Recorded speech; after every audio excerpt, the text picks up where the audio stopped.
I was actually searching online and found it. I typed in the words bipolar recovery, and it was there online.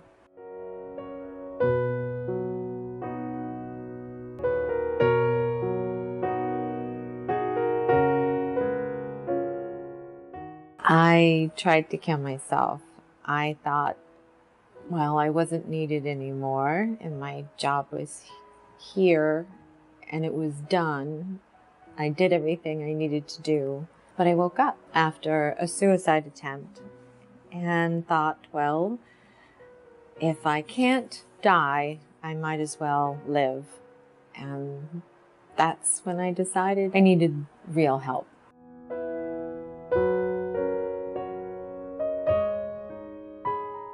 I think it was the people, more or less, that were on the phone. They're extremely friendly, very caring. They wanted the best for me. It seemed like I was the only person they wanted to talk to, that I was the center of their world, and I felt terrific for the first time in months, just talking to a representative on the phone. So I thought, well, if Sovereign is that friendly on the phone, maybe they're just that good in person. And so I hopped on the plane and came out here.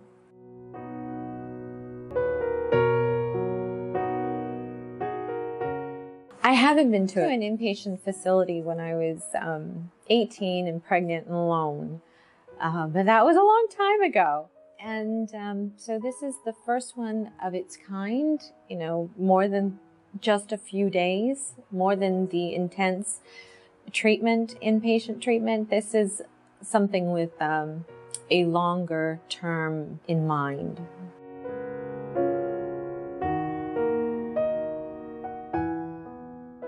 My first impression was actually the driver who picked me up. He was fantastic. He really was. So we got a burger together and then drove in. And again, that was my first impression, maybe my second impression of Sovereign. But I mean, when people come to pick you up at the airport, and they're extraordinary people, and very outgoing and compassionate, and hey, can I get you a burger? You know, that says something.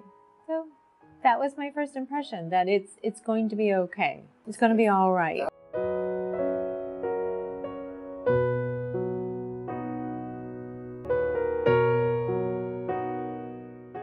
I think you've met, I came out here with a preconceived notion that things were going to be more like a spa. I'm going to be a little bit pampered, and I wasn't going to really do as much work as I've done. I've not been pampered. You're really here to do the hard work. It's gritty. You have to be willing to get dirt under your nails, so to speak. And if you want to dive into that dirt in your own life, you kind of have to put the pampering aside and get real with yourself, that this is a fighting for your life kind of event. And so in that sense, it's actually better. Again, it's a little gritty, but it's better.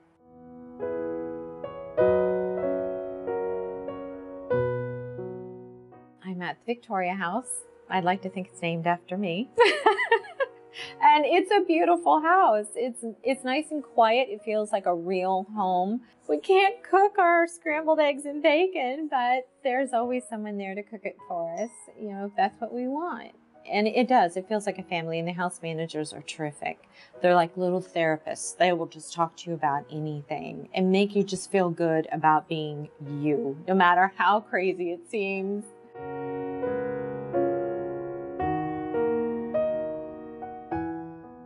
Sometimes working with staff, I think, here at the center is a little more difficult than going to the house, and you can decompress with the house managers and they just listen to you whine or complain, or happy. If you're happy, they'll listen to that too. The therapist, I love her. Her name's Alicia. She's very quiet, but she's very focused, and she seems to pick up on things that maybe I can't really nail down. She has a way of just honing in and really directing thought. And I found that to be extremely helpful as well. It's helping me to understand how my behaviors and thoughts have maybe led to some discomfort in my own life. And and how to turn that around.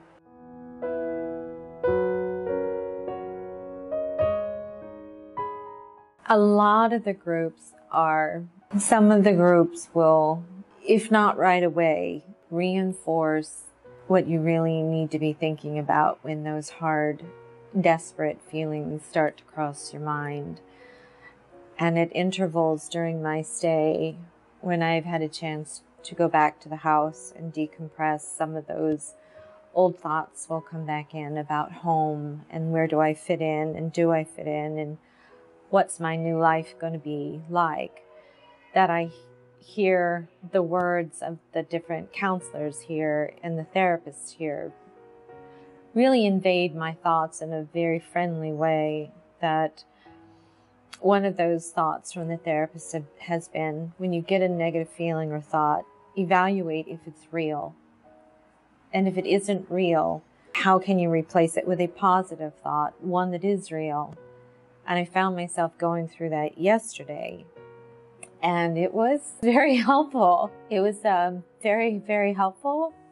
It gave me some hope that when I go home, I can use those exercises to intercept those negative thoughts and how to live with more purpose. That life is not just plodding along, that it really does have meaning.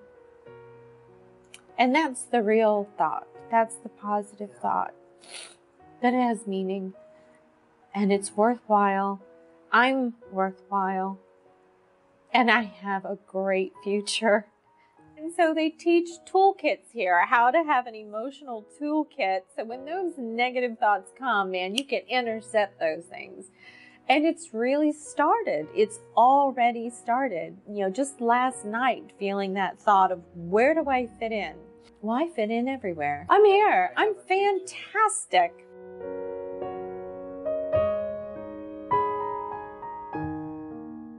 Wow, there are a couple I would choose from. There was one group we talked about coping skills, and there were 99 of them on this handout. And there were some fun ones in there, and it helped me to understand that I haven't incorporated as much fun into my life as I need, and I want to do that. So one of those coping skills was Play-Doh. Playing with Play-Doh. And you know, I found that to be fascinating. There's a thing called stress putty. And when I get back home, I'm going to buy some stress putty and I'm going to play with that all day long when I'm under stress. Because fun is so integral to our existence. And yet so many of us are very serious at work, at home. We're always serious trying to pay the bills and never really stop to think about the amount of fun we need and want. So I find whenever there's something that comes along that's forgotten, such as contentment or fun or pleasure or leisure, that makes a real impression on me. And I want to keep that. I want to keep it going.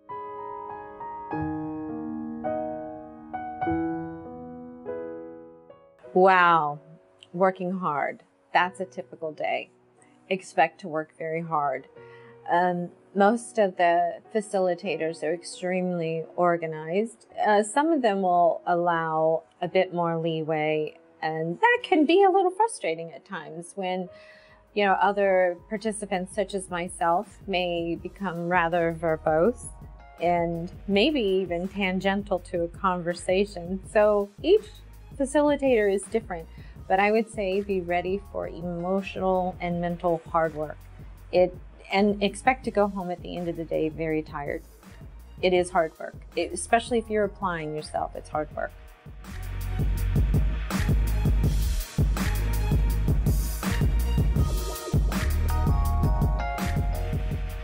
I like the patients and I like the facilitators. They're amazing. All of them are amazing. I have made so many friends here. Yeah, it's amazing. It really is.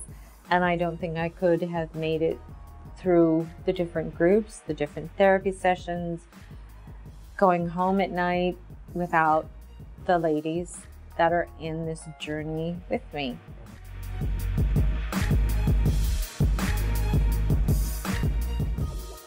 Love a lot of love.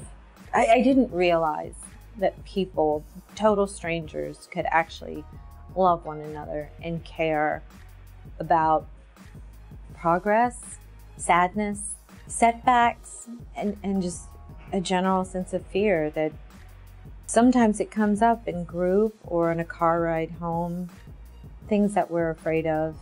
And unless there's someone that wants to share that road with you, it becomes very lonely. So I'd say that there's always someone here who cares. Either it's a fellow patient, a facilitator that cares, a house manager who cares. There's always someone who cares. And being cared about and cared for is very loving. And I think that's what I'll take home.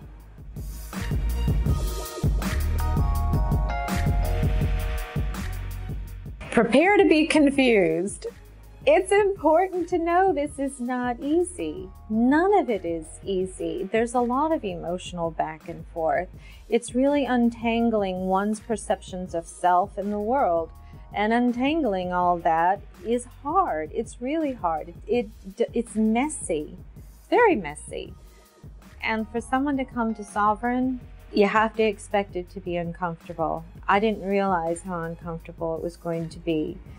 But I am at the tail end of this, and I actually am appreciating the discomfort. If there wasn't a safety zone here to sort of catch me when I fall, I don't think I would have ever done this at home. In fact, I know I wouldn't have. I would have simply fallen apart at home, or maybe have tried to kill myself again at home. That's what brought me here. And if honestly, I really don't think I would have made it. I'd have fallen apart. I would have fallen apart.